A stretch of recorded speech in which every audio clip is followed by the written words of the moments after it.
So fairly comfortable 2-1 win today against Heybridge Swifts. How do you think we played? I thought we've done all right. I don't think the scoreline reflects the actual game. If you look at it, really, I think we've dominated possession. I don't think Wolves has had much to do, but fair play to them. They had a game plan. You can see why I think they've done well in the cup competition. They've had a lot of replays because even at 2-0 you could see they wanted to stay in the game and then throw everything at us the last 10 minutes. And there was always going to be a threat from set pieces. Having them watched, you could see they are, and the lads got a hell of a goal. But I think if we'd have got the third goal, it could have been on and been gone on and been more. But we just couldn't get that third goal second half. Yeah, it's a great strike for their goal. Were you worried in that last 10? You're always a little bit worried, especially the way things have been going for us. But he's a good player, Luke. He was the main one we sort of worked on threat-wise, and I thought we nullified him today, really. Other than that strike, then it's, again, the only disappointing thing, if you look at it, it comes from an individual mistake. I think Darius on the edge of the area sort of fluffs his clearance and it goes straight to him and he scores. But great strike, and it, obviously from that point on they're going to then throw everything at you, and that's why we brought Pigs on and just get a bit more height on us, because I think set piece was their sort of best route back into the game.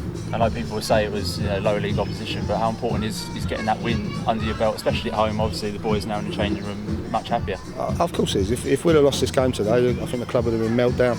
Fans would have been meltdown, and you know what it would have been like. So you're on a hiding to nothing today. You know you're going to have majority of possession.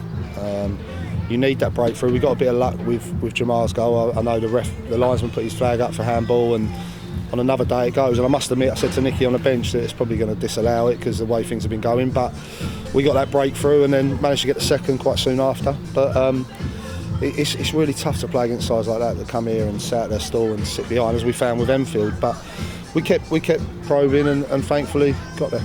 And it must be difficult. You're on social media, a lot of the players are, and obviously you get to see everyone's opinions. Does that ever play on your mind at all?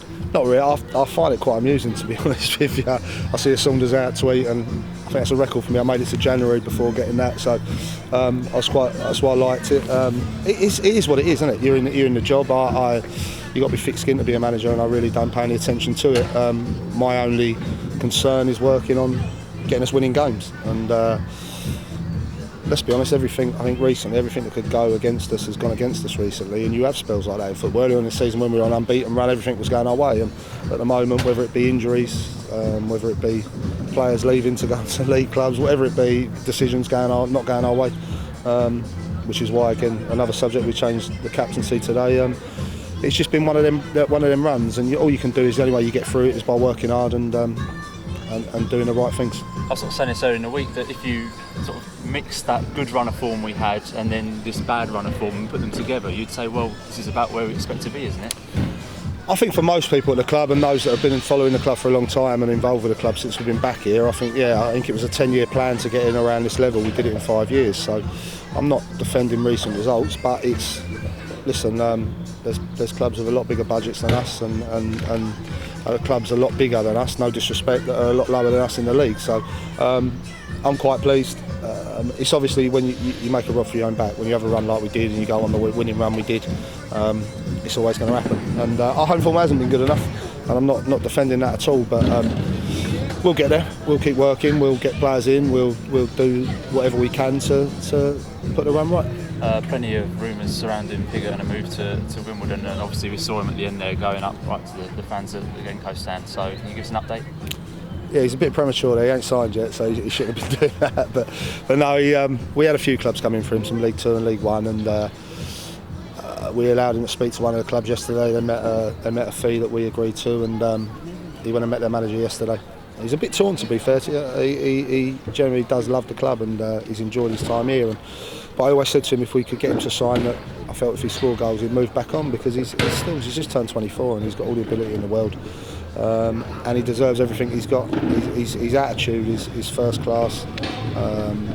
He's a professional footballer, really, playing at I know it's not really a non-league level, but that's what he is. And I think you can see by the players' response, they're all buzzing for him, and I expect it to all be done Monday, which is why I didn't involve him today. I didn't want to bring him off the bench. I didn't think his head was probably quite right, which I fully appreciate.